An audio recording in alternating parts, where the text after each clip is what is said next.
أعوذ بالله من الشيطان الرجيم. بسم الله الرحمن الرحيم. الحمد لله رب العالمين والعاقبة للمتقين ولا عدوان إلا على الظالمين، والصلاة والسلام على أشرف الأنبياء والمرسلين وعلى آله وصحبه أجمعين. اللهم افتح علينا حكمتك وانشر علينا من خزائن رحمتك يا أرحم الراحمين. قال رب اشرح لي صدري ويسر لي أمري واحلل عقدة من لساني يفقه قولي. سبحانك لا علم لنا إلا ما علمتنا إنك أنت العليم الحكيم.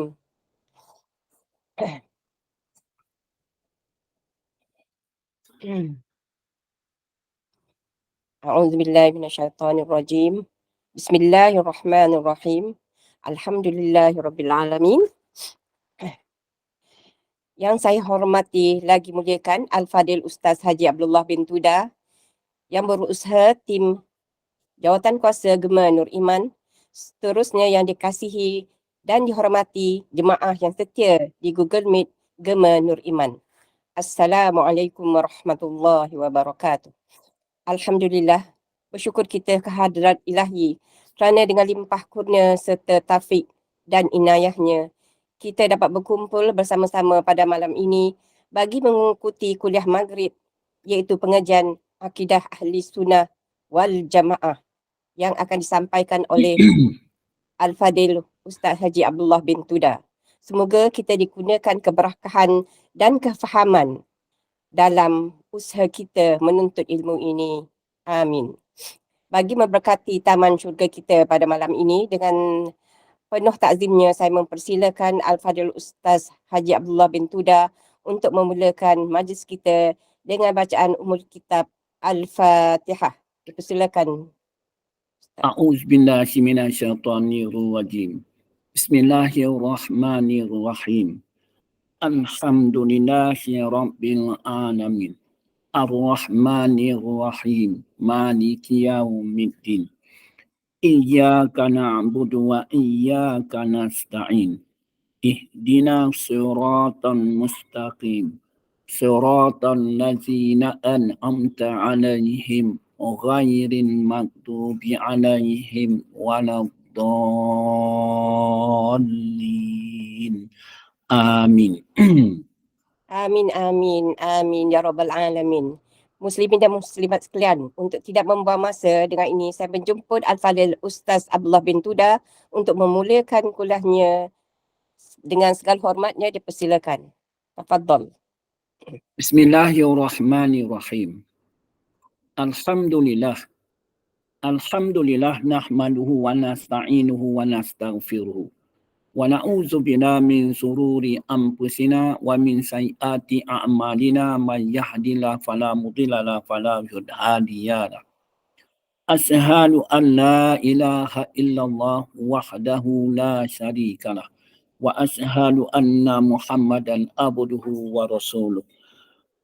Arsalahu bil huda wa dinil haqqi liyusirahu ala dini kullihi walau karihal musyrikun. Rabbi shrah li sadri wa yassir li amri wahlul 'uqdatam min lisani yafqahu qawli. Alhamdulillah. Pertama-tama, panjat dan puji kita tertentu bagi Allah yang memerintah sekalian alam. Salam selawat, salam kebesaran ke atas junjungan Nabi besar Muhammad sallallahu alaihi wasallam serta kaum keluarganya, para sahabat dan juga pada kaum muslimin dan muslimat, khususnya kepada kedua ibu bapa kita. InsyaAllah pada malam ini kita sambung pada kelas pengajian kita pada muka surat 173 pasal yang ke-13, beriman kepada kitab. Beriman kepada kitab. Sebelum saya membuka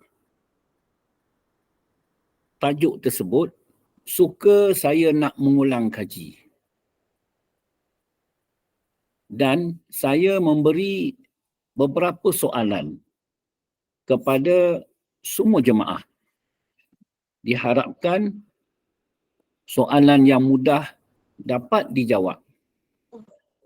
Yang pertamanya, kita telah mengetahui, kita telah kenal dengan jelas dan terang. Kita percaya kepada Allah Subhanahu Wa Taala. Kedua, kita percaya kepada malaikat. Ketiga, kita percaya kepada Rasul yang lepas. Soalan saya,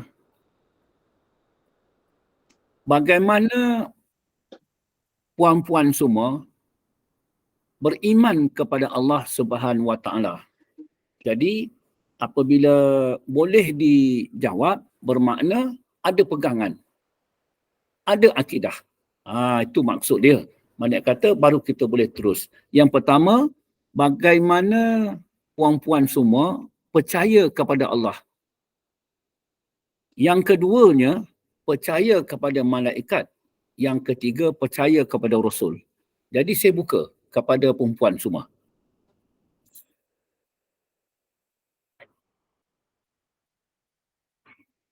Ma'rifatullah Ustaz. Mengenal Allah. Ya, mengenal Allah. Jadi soalannya, bagaimana kamu percaya kepada Allah? Jelaskan kepada Ustaz. Saya percaya kepada Allah. Jadi jelaskanlah. Bagaimana yang kamu percaya kepada Allah? Ma'rifatullah tu yang pertamanya ialah aku kenal Allah. Aku kenal Allah. Jadi kenal Allah tu adalah dikatakan kita kenal dengan terang. Kita kenal dengan nyata. Dengan Maknanya, adanya. Dengan adanya alam ini. Dengan dia. Luar pula dah. Baik. Percaya tiada Tuhan selain Allah. Baik. Percaya dengan kekuasaan dan kebesaran Allah. Buktinya penciptaan langit dan bumi. Kita diciptakan. Itulah. Ya. InsyaAllah. Baik. Boleh saya terima. Baik. Lagi sesiapa? Yakin Ustaz dengan sepenuh hati Allah itu ada dan mengerjakan apa yang disuruh dan meninggalkan apa yang dilarang, dan yakin macam percaya pada malaikat, yakin malaikat itu memang wujud, dan yakin dengan sifat-sifat inilah sifat-sifat 20 macam tu. Boleh diterimalah, tapi tidak sepenuhnya. Dia benda tu dia ringkas tapi dia padat. Aku percaya kepada Allah dengan sebab ini. Sebab ini tu maksudnya dalilnya lah. Sama ada dalil akal ke atau dalil naklinya ke. Jadi daripada dalil akal atau dalil nakli itu baru dapat kita sarahkan. Barulah makna kata aku tu sebab percaya kepada Allah Ta'ala sebab benda ni. Begitu. Yakin Allah itu wujud. Betul. Semua orang yakin Allah Ta'ala tu wujud.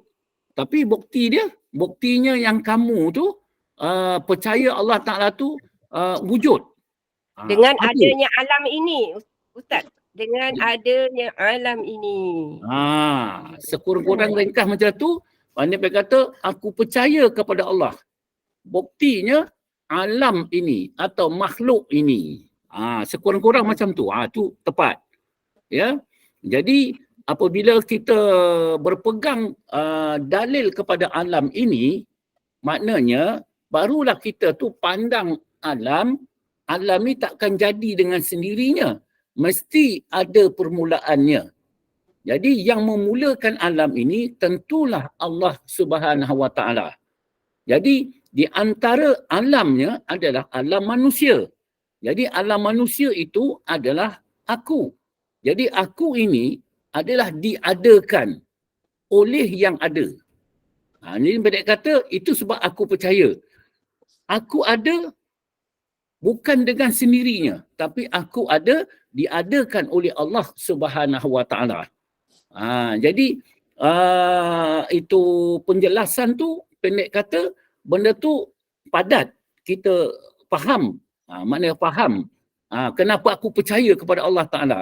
Jadi kalau kita tu di dalam solat, di dalam sembahyang, barulah kita mengatakan Alhamdulillahi Rabbil Alamin. Segala puji-puji bagi Allah yang memerintah sekalian alam. Barulah. Maknanya kata berbetulan akidah kita tu. Kepercayaan kita tu. Jadi Allah Ta'ala yang memerintah sekalian alam. Alam mulki dan juga alam malakut. Ya. Jadi kedua-dua tersebut, alam kenyataan ataupun alam ghaib. Baik. Yang ada lagi sesiapa yang ni nak jawab? Baik, malaikat. Tadi dia jawab sikit malaikat. Percaya kepada malaikat. Aku percaya adanya malaikat. Kenapa kita percaya? Baik, siapa nak jawab? Jawab saja, tak ada apa.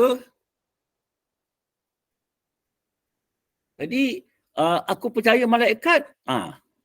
Contoh dia, malaikat ni dah tahu dah, dia merupakan makhluk. Makhluk yang dijadikan oleh Allah. Dah tahu dah, dijadikan oleh Allah. Malaikat. Jadi, malaikat ni dijadikan daripada nur, cahaya. Oh, aku tahu dah. Dan malaikat ini, dia bukan lelaki, bukan perempuan. Dia tak ada beranak, tak ada beristeri, tak ada apa-apa.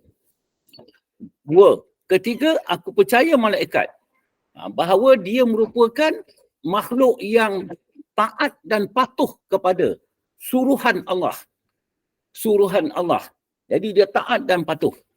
Dia tidak membantah dan tidak apa pun. Itu di antara yang kita ni. Baik, apa bukti dia? Apa bukti dia? Jadi kita tahu dah. Maknanya kata itu urusan duniawi. Urusan duniawi adalah daripada Allah Subhanahu Wa Taala yang menghantar kepada para malaikatnya. Contohnya kematian.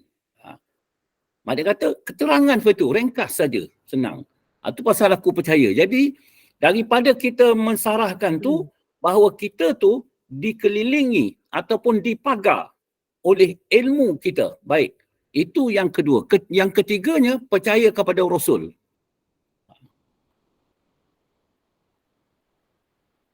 Percaya kepada Rasul. Baik, sesiapa nak jawab?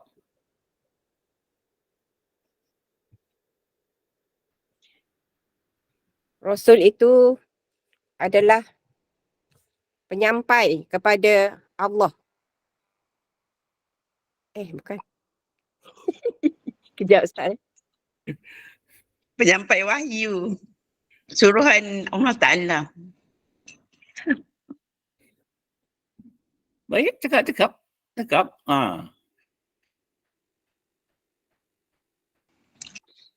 Rasul dijadikan untuk menyampaikan wahyu Allah Ta'ala. Rasul itu menyampaikan tu dia payah sangat.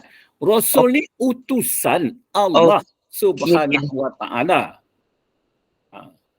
Tak cakap utusan tadi, cakap penyampai pula. Sorry Ustaz. Tak apa. Sengaja saya nak mengapakan balik benda tu. Kalau kita mengaji panjang-panjang pun kalau benda tu kita ni tak jadi juga. Saya tak masuk pengenalan kepada Allah, kepada malaikat, kepada Rasul, dia dengan cara lahiriah, dengan cara rohaniah. Itu kepercayaan, keyakinan. Jadi bukan bermakna yang kita mengaji ini, itulah jalan atau cara kita percaya kepada Allah, kepada malaikat, kepada Rasul. Bukan sekadar itu saja. Ya, tetapi dia ada lagi jalan-jalan atau cara. Sebab yang menekatkan diri kita kepada Allah Subhanahu Wa Taala. Contohnya, saya ambillah sikit. Contohnya, kalau dikatakan khusyuk dalam sembahyang, saya nak buat berbual sekarang. Khusyuk dalam sembahyang. Baik. Saya nak tanya semua jemaah. Dah ada 43 orang sekarang. 43 orang termasuk saya. Ya tak? Jadi, saya nak tanya, berapa perkara yang terbabit di dalam khusyuk dalam sembahyang? Atau dikatakan berapa anggota yang terbabit dalam kita bersolat, bersembahyang dan khusyuk dia kita bersembahyang? 4 anggota Ustaz. Sebutkan 4. Satu dahi, tu tempat sujud lah kan? Ya. Itu anggota sujud. Oh. Itu anggota faham soalan, sujud. Jadi mana kata, maknanya rukun sujud dia ada 7. Jadi di antaranya dahi itulah kena. Itu rukun. Tapi yang saya cerita ni itu apa? Yang terbabit di dalam bersolat. Solat ni apa dia? Solat ni maknanya nak dijelaskan tu dulu apa itu solat, barulah dapat kita tahu bahawa apa yang kita sembahyang tu, perkara ni mesti ada 3 perkara tu. Kalau tak ada, benda tu bukan dinamakan sembahyang. Niat. Ada 3 Ustaz. Betul. Ustaz. Mula-mula kena wuduk lah dulu. Lepas tu wuduk dia, lepas tu kita niat, kita fokus, kita nak semayang tu kan. Kan Ustaz? Hati kita lah ikhlas kita nak semayang dan biar jadi kita kalau boleh tu kita ingatlah apa-apa perbuatan yang kita nak buat, bacaan-bacaan yang kita nak baca, kalau boleh tu kita tahu makna. Jadi kita boleh macam itulah kata-kata nak tentang solat. Ini saya berhentikan dulu, minta maaf. Ada sikit sini yang ada sikit kebenaran. Dia ada tulis tapi dia tak cakap. Yang dia kata hati, yang dia kata hati, lepas tu anggota dengan fikiran. Dia kata anggota tu tadi. Semua dah dapat gambaran dah. Itu betul. Tetapi lebih betul ialah yang pertamanya yang terbabit di dalam kita mengerjakan fardu sembahyang, iaitu anggota tubuh badan. 1. Kedua, hati. Ketiga, roh. Apa dia? 3 perkara. Yang pertamanya anggota tubuh badan. Kedua, hati. Ketiga, roh. Kalau ada anggota badan, orang banyak. Tetapi kalau tak ada roh, maknanya anggota tubuh badan takkan hidup. Pasal roh tak ada. Kalau roh ada, anggota tubuh badan tak ada, tak jadi juga. Begitu juga dengan hati. Maknanya 3. Apabila disebutkan tentang khusyuk, qad aflahal mu'minun allazina hum khashi'un. Ya. Jadi nak cerita khusyuk ni, khusyuk anggota tubuh badan. Itu yang nak kita teliti baik-baik. Khusyuk ni apa? Khusyuk ni artinya tenang. Fokus. Tenang. Tetap. Ataupun dikatakan tadi tenang, tetap, kemudian dikatakan dia bukan fokus tau. Fokus dia ada masuk kepada bab hati. Jadi mana kata benda tu dia menghendaki dia tu dikatakan itu apa, tenang. Ataupun dikatakan tetap. Jadi anggota tubuh badan yang khusyuk, maknanya yang pertama sekali kita kena tahu perbuatan anggota tubuh badan. Solat, sembahyang, anggota tubuh badan. Siapa boleh jawab? Baru ada rohnya, baru ada nyawanya solat tersebut. baru ada hatinya solat tersebut. Jadi baru dikatakan dia khusyuknya dia bersolat. Dia bagus juga dibuka-buka sekali itu apa hakikat itu solat ni. Ya tak? Baik, sesiapa nak cuba? Apa Apa soalan soalan ni, yang Ustaz? tadi kan? Macam keliru pula. Solat itu khusyuk anggota tubuh badan. Jelaskan. Tak panjang-panjang dia punya tu semua. Tu Nur Akhiah boleh jawab tu. Kita nak khusyuk dan semayang. Pasal kita ni itu menghargai masa. Jadi kalau harap masing-masing tak jadi saya kena pasal termasuk 49 orang termasuk saya kena cakap jugalah perkara tersebut. Ustaz, Baik. menghayati bacaan ke Ustaz? Memahami menghayati bacaan dalam solat tu. Macam tu ke? Itu tak termasuk. Tak termasuk menghayati tentang itu bacaan dia, tentang ayat dia dan sebagainya. Baik, Ustaz terus cakap. Yang pertamanya, kita kena kenal solat. Kenal apa? Kita kena ketahui apa itu solat. Kita kena kenal, kita kena ketahui. Keduanya, bukan sekadar kita kenal, tetapi terang dan nyata solat tersebut. Sembahyang tersebut. Inilah sembahyang yang terdapat pada anggota tubuh badan aku ni. Jadi baru kita dapat memandang anggota tubuh badan tu bersembahyang. Baik. Apa dia sembahyang? Sembahyang ini yang dikatakan sembahyang beberapa perkataan. Ingat tak? Beberapa perkataan, beberapa perbuatan dimulai dengan takbiratul ihram menurut pada Imam Asy-Syafi'i radhiyallahu an. Jadi mak kata beberapa perkataan, beberapa perbuatan dimulai dengan takbiratul ihram, disudahi dengan salam, disertai dengan niat. Itulah solat. Jadi apabila kita ketahui perkara tersebut, barulah kita ketahui tentang solat ini dilakukan, dibuat oleh anggota tubuh badan. Terbahagi kepada tiga. Satu rukun qauli, satu rukun itu fa'ili, satu lagi rukun qalbi. Terbahagi tiga. Maknanya kata rukun qalbi, rukun fa'ili dan rukun qauli. Kan itu dikatakan solat. Orang ketahui benda ni baru dikatakan dia khusyuk tubuh badan dia bersembahyang.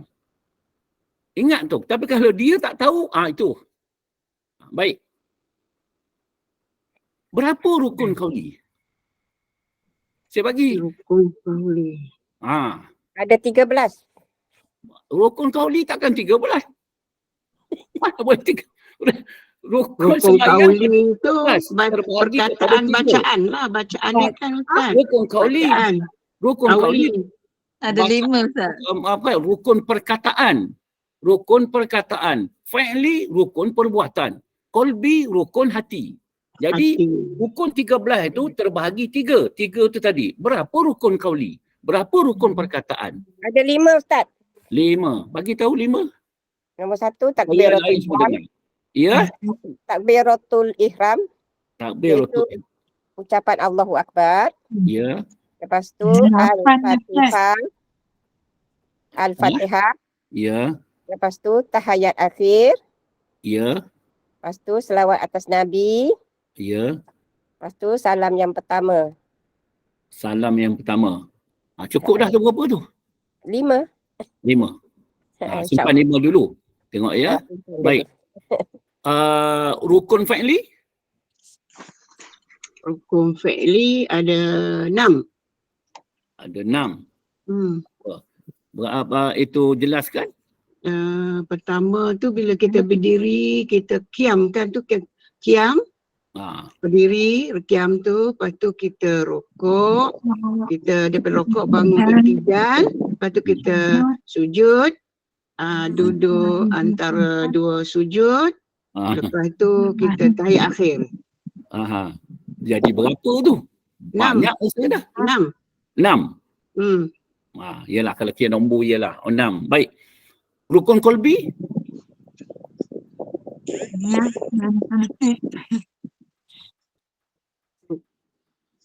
Rukun Ada dua kolbi? Ustaz. Ada Ya? dua. Ada Ada dua. dua. Niat dan tertib. Niat tertib. Satu Satu niat niat, satu tertib. Tertib. tertib. Baik. Jadi diterima pun semua tu adalah 13. 13. Itu yang dinamakan, dikatakan solat. Kemudian kita nak khusyuk. Kita nak khusyuk berbuat rukun 13 tersebut. Satu sahabat bernama Rafiq yang mana dia selesai solat, dia berjumpa dengan Rasulullah. Ya Rasulullah, katanya, sebab Rasulullah SAW tengok dia bersolat. Apakah solatku? Rasulullah SAW ulang semula. Pendek, senanglah bahasa saya lagi. Habis solat, suruh ulang sekali lagi. Habis solat, suruh ulang sekali lagi. Maka si Rafiq pun dia bercakap, Ya Rasulullah, dia kata, termasuk 3 kali aku bersolat.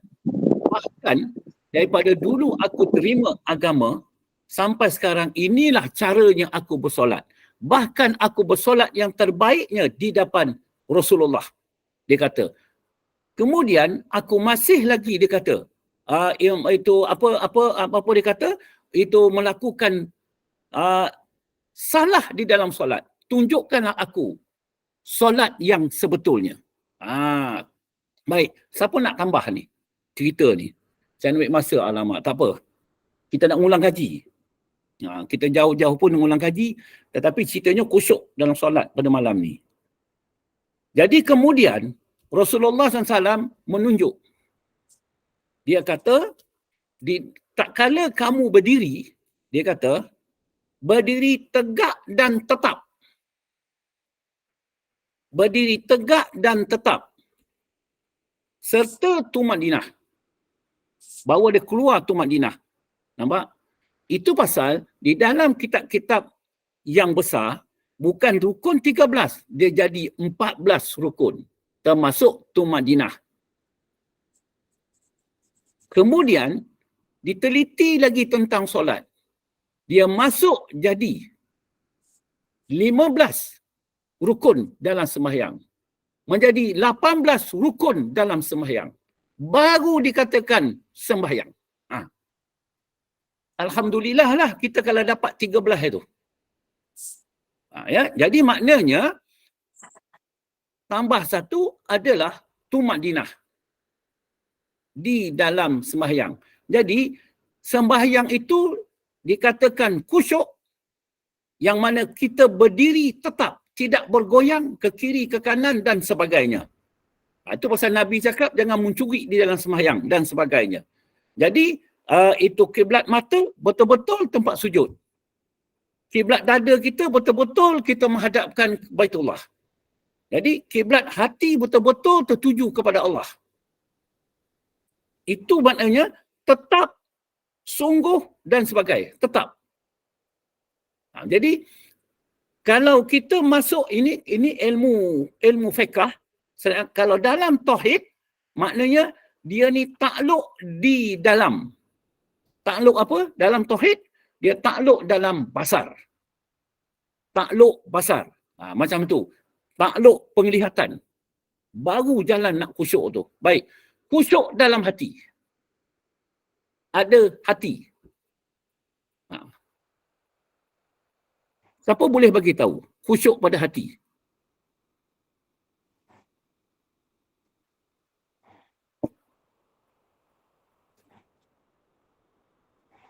InsyaAllah sembahyang isyak kali ini khusyuk dah. Okey, kalau untuk khusyuk kan Ustaz, kita kena baca. Kalau kita baca tu, kita tahu makna dia. Kita tahu makna dia. Barulah kita khusyuk dalam solat tu. Salah satu. Baik. Orang lain boleh tambah. Baik. Nak khusyuk hati kepada Allah Subhanahu Wa Taala, pertamanya kita kena kenal Allah. Pegang saya cakap ni. Kita kena kenal Allah. Apabila kita kenal Allah, barulah kita itu ingat kepada Allah. Yang kita sembah tu tertuju kepada Allah. Ketiganya, hadir hati beserta Allah. Ustaz, 2 tak ada lagi. Baru 1 tadi. Baik. Yang pertamanya, hadir hati kepada Allah. Ya. Maknanya hadir hati ni ingat kepada Allah. Yang keduanya, kita kenal kepada Allah. Ketiga, kita serta Allah.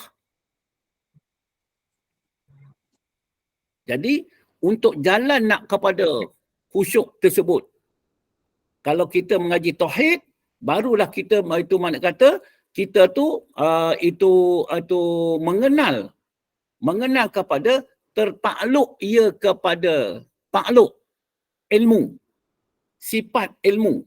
Tapi tak apa, lupakan itu dulu. Nanti kalau kita mengaji tauhid ni, kita semua sambung sikit-sikit. Jadi tahulah kita betapa pentingnya solat tersebut. Nakkan khusyuk. Sebab khusyuk tu ada hubungan dengan ikhlas. Ikhlas itu merupakan ruh solat. Baik, lupakan itu dulu. Jadi maknanya, soalnya bagaimana kita nak hadirkan Allah Ta'ala dalam hati. Barulah dapat ingat kepada Allah. Barulah hati itu ingat kepada Allah. Jadi kan tentang katakan solat tadi tu yang kita buat tadi tu, dia itu menunjukkan zahir solat adalah daripada hati. Terbitnya solat tadi daripada hati. Terbitnya solat daripada hati. Maknanya tubuh badan tu tak ada kena-mengena. Tetapi solat rukun 13 tu, dia terbit daripada hati. Jadi mana itu sebab kita nak kenal sungguh. Saya masukkan sikit daripada segi itu tertakluk ia kepada kepada sifat-sifat basar, sifat-sifat itu kalam, itu yang katakan tempat yang berlaku tersebut, nakkan khusyuk tersebut. Jadi hati tu soalannya bagaimana dikatakan itu kita tu dapat rasa bahawa kita beserta Allah. Siapa boleh bagi tahu? Kita duduk sekarang ni, terasa hati tu aku beserta Allah. Cuba cakap. Dengan ingat Allah, dengan berzikir, Ustaz. Dengan berzikir, menyebut nama Allah. Okay. Menyebut nama Allah. Makna di dalam solat tu ingat Allah. Makna kata zikir kepada Allah. Salah. Tak apa. Sebab masih lagi di dalam solat. Baik, ada sesiapa? Ya, sebab apa kita mengaji ilmu fardu ain sekarang ni. Jadi saya kena masukkan rencah-rencahnya di dalam kita berbuat amal. Jadi barulah terasa seronoknya, sedapnya kita beramal. InsyaAllah. Baik. Bagaimana rasanya kita tu beserta Allah Subhanahu Wa Taala. Baik. Saya nak bagi dia punya clue sikit lah. Kita kepada Allah Subhanahu Wa Taala, tu yang pertama. Kita tak nampak Allah Taala. Tetapi kita ada rasa wujudnya. Kita ada rasa adanya. Contohnya, Angin lah kata. Angin. Semua kita percaya adanya angin. Semua kita percaya adanya angin. Tanda dia ada? Tanda dia ada, aku terasa sejuk. Kan? Kita ada terasa sejuk. Adanya angin, terasa sejuk. Dan angin tersebut, makna kata, memberi tahu kepada hati kita bahawa tubuh badan kita menjadi sejuk. Sejuk. Baik. Begitu juga kita percaya kepada Allah Subhanahu Wa Taala. Meskipun kita tak nampak, itu orang awam, tak nampak, tak kelihatan. Tapi aku percaya adanya. Rasa hati tetap sungguh wujudnya Allah Subhanahu Wa Taala. Jadi khusyuk kita tu mengingatkan kepada zat solat tersebut, hati. Dua bahagian. Bahagian ketiga, roh. Nyawa. Roh ataupun dikatakan hayat. Hayat apa dikatakan hidup. Maknanya solat tu hidup. Dia bukan mati, hidup. Jadi, dia termasuk kepada roh tersebut. Baik. Siapa boleh menjelaskan berhubung tentang roh?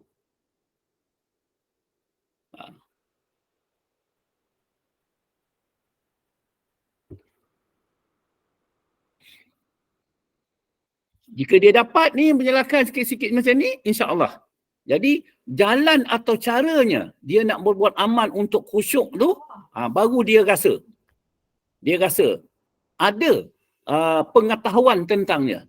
Itu pasalnya dikatakan tertakluk rukun qalbi kepada sifat ilmu. Ini masuk bab takluk ni. Ya, itu tauhid.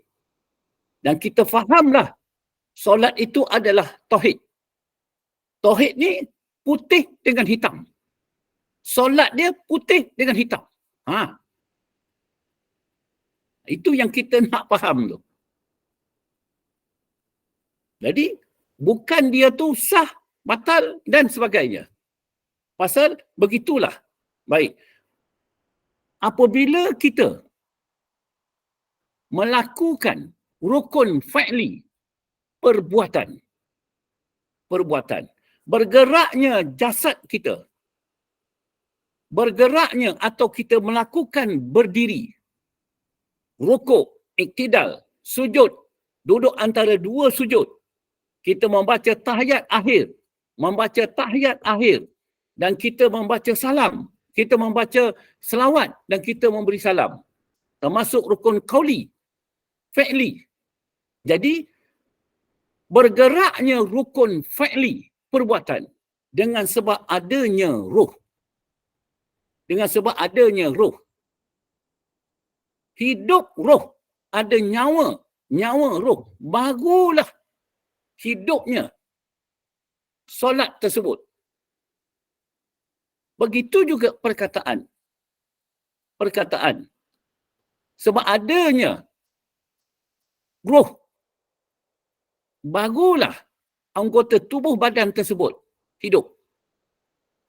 Jadi, kesimpulannya, khusyuk tadi, kita kena ketahui, kita kena kenal satu persatu dalam hal tersebut.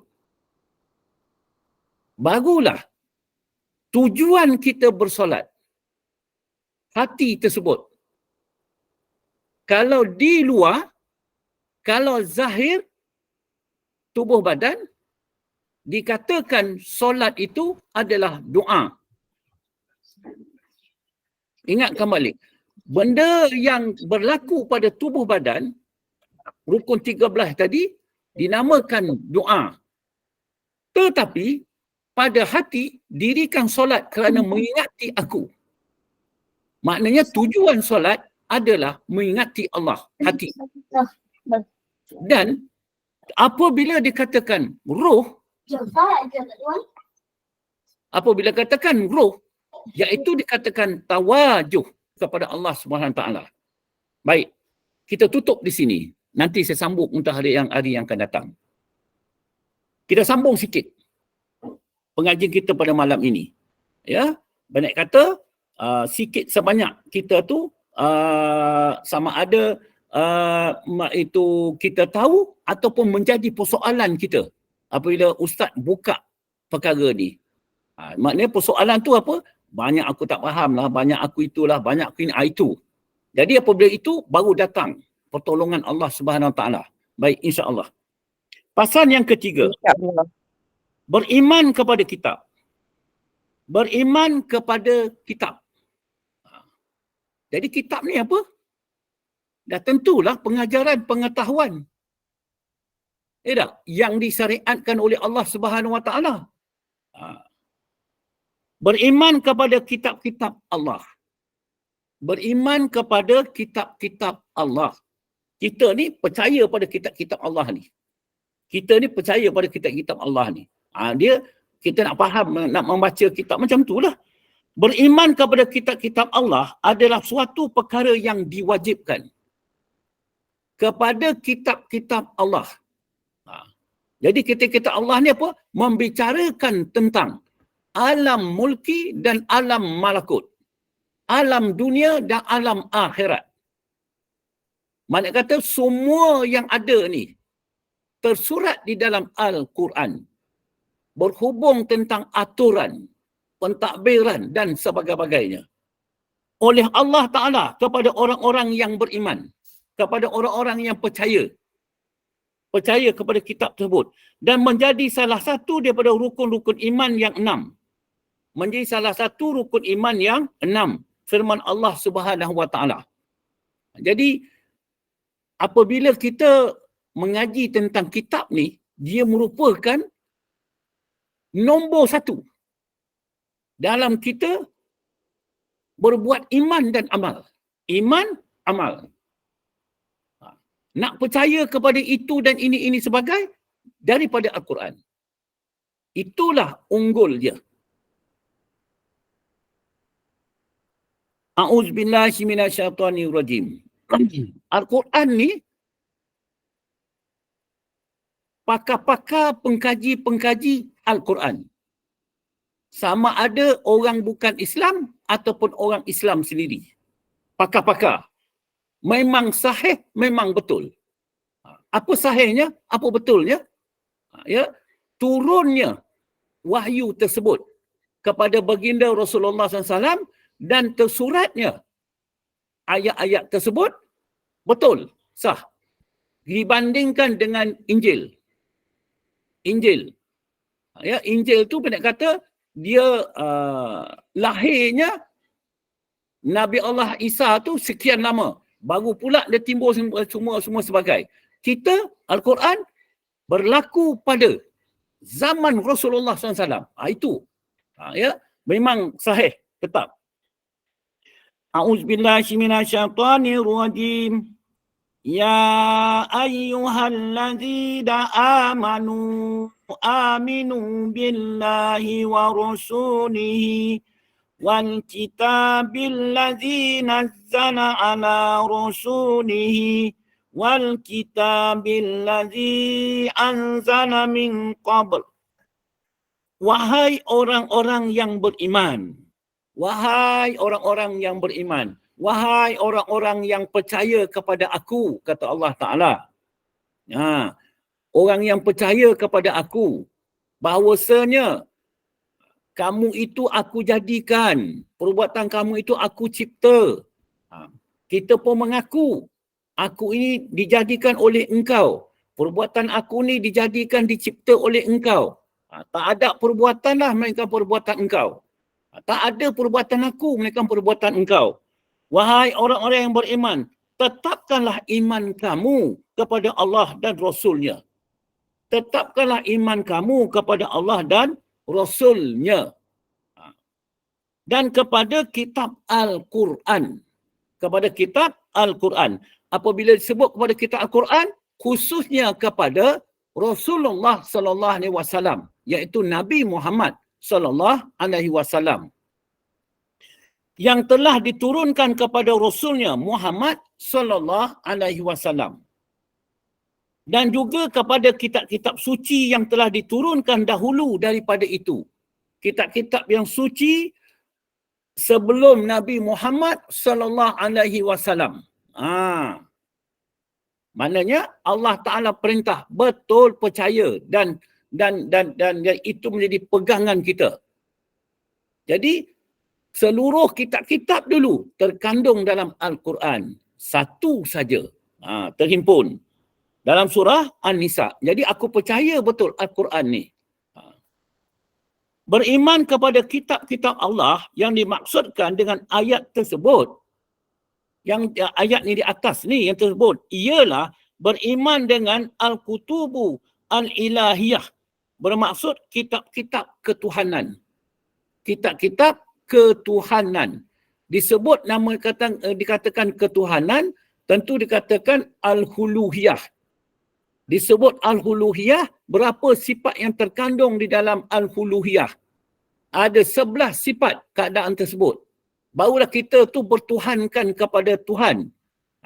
Baru kita percaya dia sebagai Allah. Itu sifat-sifat tersebut. Engkaulah Tuhanku. Kitab-kitab ketuhanan yang menjadi sebahagian daripada akidah. Yang sebahagian daripada akidah. Akidah ni apa? Pegangan, kepercayaan, keyakinan. Aku percayalah kepada Al-Quran dan juga aku percaya kepada kitab-kitab sebelum Al-Quran. Orang-orang mukmin, orang-orang beriman. Kalau mukmin, itu orang beriman. Iaitu kalam Allah. Kalam Allah yang telah diwahyukannya kepada para rasulnya. Diwahyukannya kepada rasulnya yang mengandungi syariatnya. Yang mengandungi syariatnya. Syariat Allah Subhanahu wa ta'ala. Suruhnya, tegahnya, amal ma'ruf, nahi mungkar. Itu yang terkandung di dalamnya. Dan ajaran agamanya. Ajaran agamanya, iaitu agama Islam. Apabila disebut agama Islam, agama tauhid. Ajaran agama tauhid. Untuk disampaikan kepada umat manusia. Umat manusia. Siapa yang menyampaikannya? Para rasul. Dan kita Nabi Muhammad sallallahu alaihi wasallam. Jadi dah sampai atau belum? Dah sampai dah kepada kita. Dan kita sekarang pun sedang berbuat amal tentang apa yang disampaikannya. Sebab aku percaya dan yakin yang aku buat ni adalah datang daripada Allah Subhanahu wa ta'ala. Itu yang kita percaya. Jadi tahulah kita sekarang ayat Al-Quran itu, kitab itu diturun kepada malaikat. Malaikat dia turun kepada kitab tersebut, turun ke dia kepada kitab. Kitab turun kepada Rasul. Baru kita nampak Rasul. Percaya kepada Allah, percaya kepada itu malaikat, percaya kepada kitab, percaya kepada Rasul. Jadi malam ni kita percaya kepada kitab. Dia kata, ya, kitab-kitab yang terbesar dari kitab-kitab ketuhanan yang wajib bagi setiap orang yang mukallaf mengetahuinya dan beriman kepadanya dengan jalan tafsil atau satu persatu adalah sebanyak 4 kitab. Adalah sebanyak 4 kitab. Jalan satu persatu. Dalam satu persatu. Manakah jalan-jalan tafsil satu persatu. Yang pertama, Taurat. Yang pertama, Taurat. Taurat diturunkan kepada Nabi Musa alaihi salam dalam bahasa Kipti. Dalam bahasa Kipti. Firman Allah Azza wa Jalla. Ya, maknanya Taurat. Jadi dalam bahasa Kipti. Sebab benda tu semuanya dia berlain-lain bahasa dia. Mengatakan bahasa Kipti ni kalau orang dia pengkaji sejarah, dia nak tahulah bahasa orang-orang itu, orang-orang Yahudi tu, orang Yahudi yang itu maknanya dia dalam bahasa Kipti tu, kata ya. Jadi dia turun dalam bahasa tersebut. Iaitu Taurat. A'udzubillahi minasyaitonirrajim. Inna anzalna Taurata fiha hudan wa nurun yahkumu bihan nabiyyuna alladzina aslamu lilladzina hadu warrabah tijuna wal ahbaru bimas tahfizu min kitabillahi wa kanu alaihi syuhada fala tahsawun nasa wahsawni wala tastaru bi ayati samanan qalila. Bermaksud, sesungguhnya kami telah menurunkan kitab Taurat. Maknanya itu sebab kita percaya. Kita percaya kitab Taurat itu adalah datang daripada Allah SWT sebelum kitab Al-Quran yang mengandungi petunjuk dan cahaya yang menerangi. Yang menunjuki kata mengandungi petunjuk dan cahaya yang mengandungi dan menerangi kepada apa? Kaum Nabi Allah Musa ketika itu. Dengan kitab itu nabi-nabi yang menyerah diri kepada Allah. Dengan kitab itu, dia menyerah diri kepada Allah. Menyerah diri ni apa? Tawakal kepada Allah. Tawakal ni apa? Allah Ta'ala yang memberi keputusan. Allah Ta'ala yang memberi keputusan kepada dia. Kepada Nabi tersebut. Itu pasal kita belajar ni pun begitu juga. Dikatakan tawakal. Tawakal tu aku serahkan kepada Allah nak memberi keputusan kepada aku, tahu, faham, yakin. Ya. Menetapkan hukum bagi orang-orang Yahudi. Kepada orang Yahudi. Dan dengannya juga ulama mereka dan pendeta-pendeta mereka menjalankan hukum Allah. Menjalankan hukum-hukum Allah. Sebab mereka diamanahkan memelihara dan menjalankan hukum-hukum dari kitab Allah, iaitu Taurat tersebut. Tapi kalau kita tengok hari ini, betul ke dia memegang hukum-hukum Allah? Dan mereka pula adalah menjadi penjaga dan pengawasnya dari sebarang perubahan. Tapi apa yang berlaku? Benda tu berubah. Ya. Oleh itu, janganlah kamu takut kepada manusia, tetapi hendaklah kamu takut kepadaku. Janganlah kamu takut kepada manusia. Manusia ni makhluk. Tapi hendaklah kamu takut kepadaku, kepada Allah. Apa sebab kita tu takut kepada Allah? Sebab Allah yang menjadikan kita, yang menjadikan manusia. Jadi hakikatnya kita tu dijadikan oleh Allah SWT. Hati itu sentiasa takut kepada Allah SWT. Hati jadi. Jadi hati itu yang kenal Allah. Orang yang kenal Allah, orang yang kenal ketentuan Allah, orang yang kenal ketetapan Allah, itulah orang katakan berakhlak kepada Allah. Orang yang beriman kepada Allah. Maknanya dengan memelihara diri dari melakukan maksiat dan juga patuh akan perintahku. Mana kata patuh kepada perintahku, mana kata mengabdikan diri kepada Allah Subhanahu Wa Taala. Jadi apabila dikatakan orang yang tak mengikut suruh Allah, sebaliknya melakukan larangan Allah, itulah orang yang tak mengikut agama Allah. Dan janganlah kamu menjual, membelakangkan ayat-ayatku. Ya, ayat-ayatku dengan harga yang sedikit. Maknanya, janganlah menjual atau membelakangkan ayat-ayatku, membelakangkan ayatku dengan sebab kita mendapat bayaran ataupun sebagainya. Itu dia kata, dengan harga yang sedikit kerana mendapat rasuah. Mendapat rasuah, pangkat dan lain-lain, keuntungan duniawi. Ya, mana kata mendapat kemegahan dunia. Kemegahan duniawi. Maksudnya kemegahan duniawi ni apa? Dengan adanya aku ilmu agama ini, maka aku dikenali orang. Dikenali orang. Satu. Mana kata minta pula kepada orang-orang supaya dikenali kita. Itu namanya bermegah dunia namanya. Itu sebabnya orang termasuklah dalam bab tasawuf.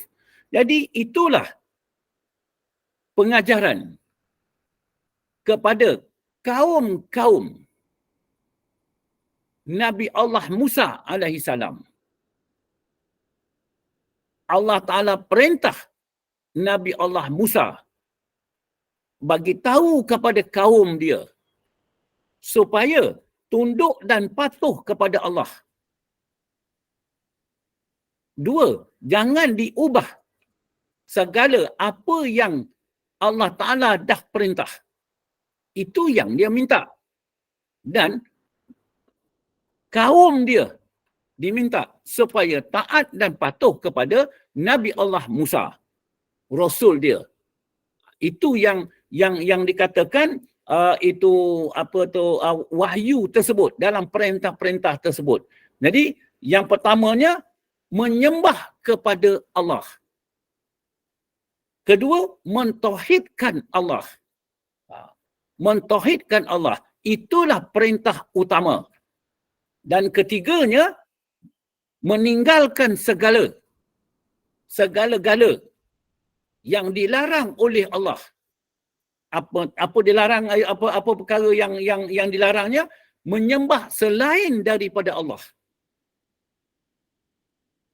Artinya, menyembah patung-patung, membesarkan pemerintah-pemerintah atau sebagainya. Tak kala zaman Nabi Allah Musa alaihi salam. Ya. Jadi itulah di antara pengajaran-pengajaran yang kita percaya. Suruh Allah semua tertuju kepada mentauhidkan Allah. Suruh Allah kepada membesarkan Allah. Suruh Allah kepada menyembah Allah. Itu yang diberitahu oleh para rasul sebelum Nabi Muhammad sallallahu alaihi wasallam, iaitu khususnya kepada Nabi Musa alaihi salam, tersurat di dalam kitab Taurat, Kita sambung satu lagi. Kedua, Injil. Pertama, Taurat. Kedua, Injil. Diturunkan Zabur, kepada Ustaz. Nabi Allah Isa. Zabur, Ustaz. Ya? Bukan Zabur ke? Bukan, Injil. Injil. Tengok dalam kitab ni. Ikut pada kitab. Sebab dia di dalam kitab-kitab tu kadang berlain, tapi kita ikut pada kitab ni. Yang kedua, Injil. Diturunkan kepada Nabi Isa alaihi salam. Musa, Isa. Iaitu bahasa Syriani. Bahasa Syriani. Firman Allah Azza wa Jalla. Halus sangat ni. Mata saya asyik membotolkan je. A'udzubillahi minasyaitonirrajim. Wa qaffayna ala asarihim bi'isa ibn Maryam musaddiqan lima baina yadayhi minat Taurat. Wa atainahul injila fihi hudan wa nuran wa musaddiqan lima baina yadayhi minat Taurati wa hudan wa mau'izatan lil muttaqin. Dan kami utuskan Nabi Isa ibnu Maryam, ibunya Maryam, mengikuti jejak langkah mereka. Kami utuskan Nabi Isa ibnu Maryam mengikuti jejak langkah mereka, nabi-nabi Bani Israel, untuk membenarkan apa yang telah ada di hadapannya dari kitab Taurat. Jadi kesenambungan kitab Injil, kesenambungan Injil. Dan kami telah memberikan kepadanya kitab Injil yang mengandungi petunjuk hidayah, dan cahaya yang menerangi. Maknanya kitab tu merupakan petunjuk dan hidayah yang menerangi sambil mengesahkan benarnya apa yang telah ada di hadapannya, dan juga kitab Taurat. Membenarkan apa yang ada di depannya adalah kitab Taurat, serta menjadi petunjuk dan nasihat pengajaran bagi orang-orang yang hendak bertakwa. itulah yang dibawa oleh Nabi Allah, itu Nabi Allah Isa alaihissalam yang terkandung di dalam kitab Injil. Dalam kitab Injil itu juga dia dah terkandung pengajaran Nabi Allah Musa alaihissalam.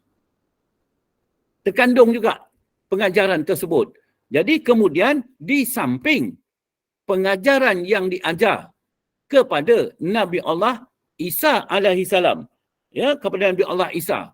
Jadi itu maknanya berbetulan dengan apa yang berlaku pada zaman Nabi Allah Isa alaihissalam.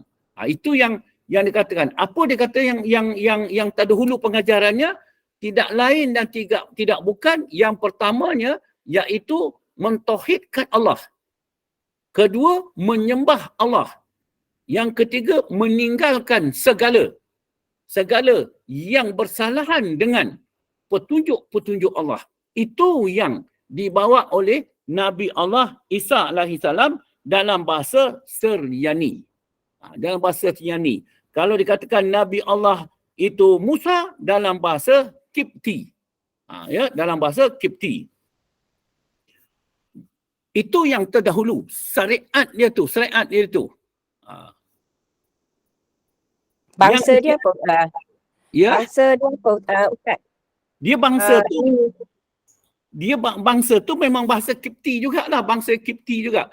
Kalau kita tengok semasa contohnya Nabi Allah Musa dia ada berlaku pergaduhan antara orang Kipti dengan bangsa lain, bergaduh. Kemudian bangsa Kipti ini meminta kepada Nabi Allah Musa menolong dia. Itu yang Nabi Allah Musa lempang saja dia. Jadi bangsa tu katakan macam orang pendalaman lah. Bangsa sekali lempang mati. Jadi berhubung tentang bangsa tadi adalah bangsa Kipti. Dia berlainan kepada Nabi Muhammad SAW, bahasa Arab. Ya, ada lagi dia punya ni. Baik. Yang ketiga, Zabur. Sebab apa? Kalau kita mengenal sejarah-sejarah ni, zaman-zaman kejahilan kepada tiap-tiap zaman pada nabi-nabi tersebut, ada satu perkara tu apa dikatakan 25 kejahilan yang dibuat pada zaman nabi-nabi tersebut, pada zaman hari ini semuanya diwujudkan, diadakan. Jadi kita pun dah memang nampak sangat dah. Apa nampak dia? Contohnya, homseks, lelaki dengan lelaki. Perempuan dengan perempuan. Ada satu negara tu pula lagi, dunia ni pula, dah jadi binatang pula dah. Ayah boleh pula dengan anak pula. Tak? Jadi pada mak boleh dengan anak pula. Dia jadi macam binatang lah. Ikut dan lah.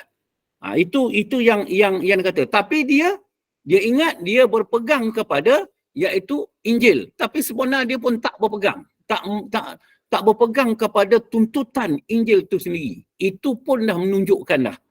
Jadi kalau kita tengok pada sekarang. Tapi perkara dia berlaku juga zaman Nabiullah Yusuf pun kalau tak salah. Saya minta maaf kalau tersalah. Berlakunya kepada zaman Nabiullah Lut. Nabiullah Lut ni dia lelaki dengan lelaki, perempuan dengan perempuan. Jadi apabila Nabi Allah Yusuf bagi tahu akan perbuatan tersebut adalah perbuatan yang dikutuk oleh Allah Subhanahu Wa Taala, tapi kaum dia bercakap, bukan dia tak percaya, dia percaya kepada Nabi Allah Yusuf dan semua. Dia kata kita hidup, bahasa saya senanglah, hidup di muka bumi ni sekali je. Jadi kita punya suka, kita buatlah apa yang kita suka. Di akhirat itu cerita akhirat. Kemudian itu katakan Allah Ta'ala tu maha menerima taubat, keampunan. Jadi mereka kata itu kalau kita buat pun nanti kita bertaubat lah. Perkataan-perkataan itu membawa kepada kekufuran. Itu yang Nabi Allah Yusuf perang juga orang dia. Jangan buat perangai macam tu. Tapi pada hari ini kita tengoklah.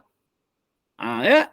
Kita tengok perkara tersebut. Baik, Zabur diturunkan kepada Nabi Allah Daud AS dengan bahasa Ibrani. Ini memang kata orang kalau pakar-pakar bahasa, memang dia tahulah. Ya, firman Allah Subhanahu Wa Taala. Semua ni diceritakan di dalam Al-Quran. Itu sebabnya Al-Quran ni dikata merupakan ibu. Segala-gala kitab sebelum dia. Pasal semua ada di dalam tu. Itu dia cerita. A'udzubillahi minasyaitonirrajim. Wa rabbuka a'lamu biman fis samawati wal ard. Wa laqad faddalna ba'dan nabiyyina ala ba'd. Wa ma ataina Dawuda zabur. Dan Tuhanmu, wahai Muhammad. Dan Tuhanmu, wahai Muhammad, lebih mengetahui akan sekalian makhluk yang ada di langit dan di bumi. Maknanya yang ada di langit dan ada di bumi. Hati kita dah menjawab dah. Bagaimana Allah Ta'ala mengetahui? Sebab dia yang menjadikan segala makhluk di muka bumi ini. Segala makhluk yang di muka bumi ini. Makhluk ni bukan makhluk manusia sahaja. Makhluk kayu-kayan, tumbuh-tumbuhan. Bukan makhluk dikatakan itu bukit bukau saja. Termasuk juga pasir-pasir yang terletak dekat tepi laut tu. Termasuk juga penghuni laut. Seluruhnya. Sebab Allah Ta'ala yang menjadikan. Dia yang mengetahui dengan ilmu dia yang menjadikannya. Dan Tuhanmu, wahai Muhammad, lebih mengetahui akan sekalian makhluk yang ada di langit dan juga di bumi. Dan sesungguhnya kami telah melebihkan setengah nabi-nabi atas setengah yang lain. Dan kami telah memberikan kitab Zabur kepada Nabi Daud alaihissalam. Jadi ceritanya sama juga. Bahawasanya kaum-kaum ketika Nabi Allah Musa ketika itu menyembah patung-patung berhala. Ketika itu. Itu sebabnya diturunkan ayat tersebut. Petunjuk tersebut. Wahyu dia petunjuklah. Jangan sembah itu. Dia buat, dia sembah. Jadi naklah kembali balik menyembah Allah Subhanahu Wa Taala, mentauhidkan Allah. Begitu juga Nabi Allah Isa alaihi salam, ya, kembali balik kepada Allah. Begitu juga kepada Nabi Allah Daud alaihi salam. Kejahilan tersebut. Cubalah bayangkan kita sekarang ni, kejahilan pada hari ini. Kalau tak mau kembali kepada Al-Quran dan juga sunnah, kepada ijma' ulama. Itu yang berlaku pada hari ini. Ya. Baik. Yang terakhirnya, Al-Quran diturunkan kepada Nabi Muhammad sallallahu alaihi wasallam dalam bahasa Arab. Dalam bahasa Arab. Jadi ini yang Yahudi tak mau terima. Pasal nabi-nabi itu semua keturunan daripada orang-orang Yahudi. Jadi dia nak juga keturunan dia. Terus dia tak terima. A'udzubillahi minasyaitonirrajim. Wa anzalna ilaikal kitaba bil haqqi musaddiqan lima baina yadayhi minal kitabi wa muhaimina minna alaih.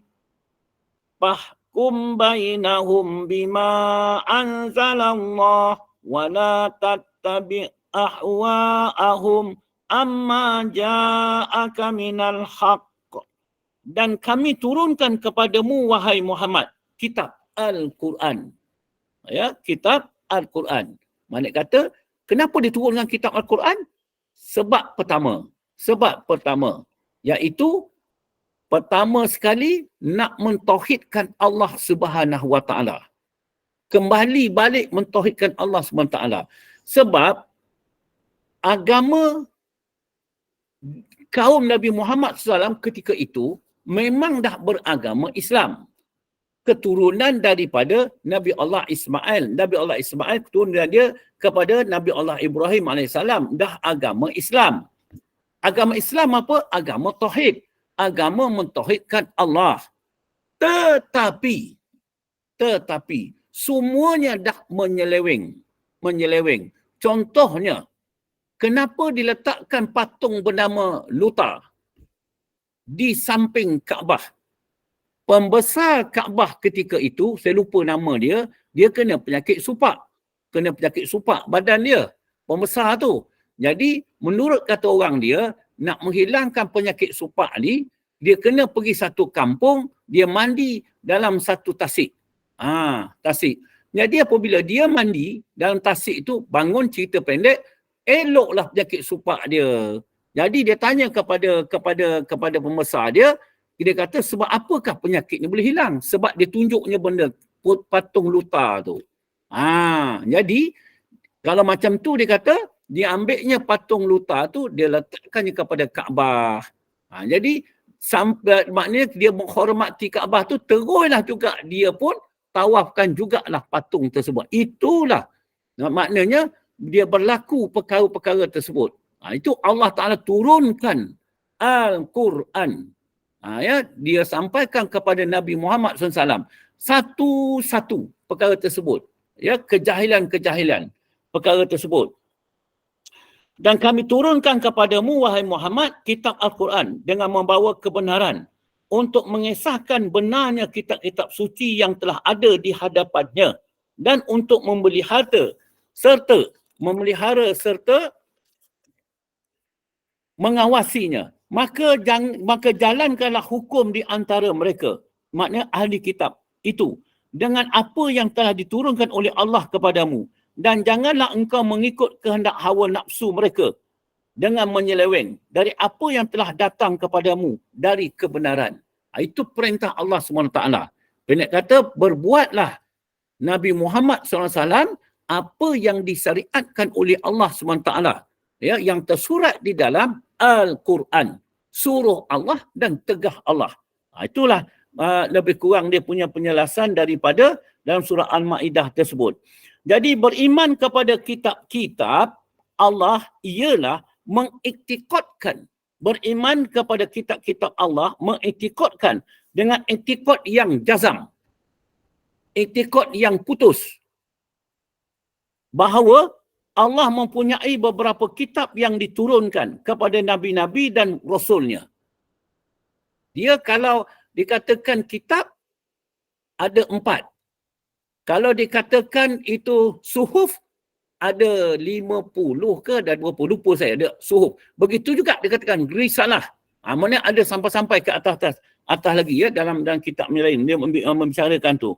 Yang mengandungi amar dan nahi, suruhan dan larangan, wa'ad dan wa'id, janji baik dan janji jahat, kabar yang menyukakan, yang menakutkan, dan kisah-kisah umat purbakala. Itulah yang terkandung di dalam Al-Quran. Apa dia? Tentang ibadah dalam Al-Quran. Itu yang diceritakan. Kemudian diceritakan juga tentang hukum-hukum bermasyarakat. Hukum-hukum sebagai kita pemerintah. Hukum-hukum dikatakan tentang undang-undang. Dan membicarakan juga tentang, iaitu pemberitahuan tentang perkara-perkara yang menggembirakan. Perkara-perkara yang menakutkan. Dan juga sejarah-sejarah purbakala. Itu yang terkandung di dalam Al-Quran. Semua ni menjadi pengajaran kepada kita, pedoman hidup kepada kita. Jangan dibuat kalau perkara itu tidak ada, tidak disuruh oleh Allah SWT. Buat apa yang disuruh oleh Allah Ta'ala yang terkandung dalam Al-Quran. Kita ni tak faham tentang Al-Quran. Jahil. Maknanya Allah Ta'ala keluarkan produk daripada Al-Quran. Siapa dia? Nabi Muhammad SAW. Itu produk. Itu bersamanya akhlak Rasulullah itu adalah akhlak Al-Quran. Daripada akhlak Rasulullah itu keluar pula produk-produk yang besar. Guru-guru yang besar. Imam-imam yang besar. Di antaranya 4 imam tersebut. Jadi kita ikut Imam Asy-Syafi'i contohnya. Bermaksud kita mengikut, iaitu dikatakan Nabi Muhammad SAW. Jadi Nabi Muhammad SAW dia pula mengikut Al-Quran. Al-Quran itu adalah kalam Allah. Habis itu wasilah. Ya. Bukan semata-mata kita nak ikut Al-Quran dan hadis. Tak ikut ini semua. Tak boleh. Mesti ikut. Kitab-kitab Allah ini diturunkan kepada nabi-nabi dan juga rasul-rasulnya dengan jalan wahyu melalui malaikat Jibril. Melalui malaikat Jibril. Dan kadang-kala terus kepada nabi-nabi dan juga rasul-rasul. Terus. Itu kata macam hadis Qudsi. Terus sekali sampai. Dikatakan ilham daripada Allah SWT. Contohnya Nabi Allah Ibrahim. Terus sekali melalui mimpi sebagainya itu. Sendiri tanpa melalui malaikat Jibril. Maknanya langsung Allah Ta'ala perintah Nabi Allah Ibrahim sembelih anak dia. Nabi Allah Ismail. Iaitu dengan ilham daripada Allah Ta'ala. Ilham daripada Allah Ta'ala. Kitab-kitab suci dari Allah Ta'ala yang wajib diketahui oleh setiap orang yang beriman. Dengan jalan tafsir hanya 4 buah kitab sahaja. 4 buah kitab sahaja. Sebagaimana yang telah disebutkan tadi. Iaitu Taurat, Injil, Zabur dan juga Al-Quran. Dan soalan saya pula. Dan kita kena ketahui nasab keturunan Nabi Muhammad SAW ke atas Nabi Muhammad SAW iaitu Abdullah. Atasnya tambah 2 lagi, 4 menjadi fardu ain. Maknya pun begitu juga. Maknanya siapa nama binti itu Aminah tu? 4 ke atas, 4 saja. Walaupun kita wajib mengetahuinya, iaitu dikatakan 25 nabi. Tapi 25 dia ada berapa nasab keturunan kita ketahui setakat itu. Itu pun dah mengesahkan iman kita. Jadi kesimpulan percaya kepada kitab merupakan pedoman dalam hidup dan penghidupan kita. Orang yang tidak mengikut Al-Quran merupakan tak ada pedoman hidup. Wallahu a'lam. Jadi yang baiknya bagi Allah SWT dapat kekurangan daripada kelemahan sesini. Wabillahi taufiq wal hidayah. Assalamualaikum warahmatullahi wabarakatuh. Baik, saya buka. Waalaikumsalam warahmatullahi wabarakatuh. Kita tak buka soalan ya Ustaz sebab dah pukul 9.14 lagi. 1 minit lagi ada kelas satu lagi. Ya. Kita tutup Ustaz ya? Ya. Hari ni sebenarnya banyak nak tanya soalan tapi tak apa, masa tak cukup. Tak apa Ustaz, minggu depannya. Tulis dekat kitab tu, nanti insya-Allah berjumpa nanti boleh kita ni. Okey Ustaz. Okey, kita tutup. Jazakallah khairan kasiran jazak pada Ustaz yang berbahagia Al-Fadil Ustaz Abdullah bin Tuda atas kuliah yang diberikan pada malam ini. Diharapkan yang kupasan dan huraian yang disampaikan oleh Al-Fadil Ustaz memberi pengetahuan kepada semua kita mengenai ilmu tauhid dengan izin Allah Ta'ala. Hanya kepada Allah kita bermohon dan berserah agar dikurniakan taufik dan hidayah dalam membimbing kita ke jalan yang diradai Allah. Muslimin dan muslimat, selepas ini pada jam 9 suku malam akan diadakan kuliah Isyak yang akan disampaikan oleh Ustaz Aliyin Aminin bin Muhammad Saleh dengan kitab yang bertajuk Misbahud Duja Syarah Safinah An-Najah. Muslimin dan muslimat dijemput terus untuk mengimarahkan majlis ilmu ini bersama Gema Nur Iman. Sebagai penutup, saya mempersilakan Al-Fadil Ustaz Haji Abdullah bin Tuda untuk membaca doa, tasbih kafarah dan surah Al-As. Dipersilakan Ustaz. Bismillahirrahmanirrahim. Alhamdulillahi rabbil alamin. Wassalatu wassalamu asrafil anbiya wal mursalin wa ala alihi wa sahbihi ajmain.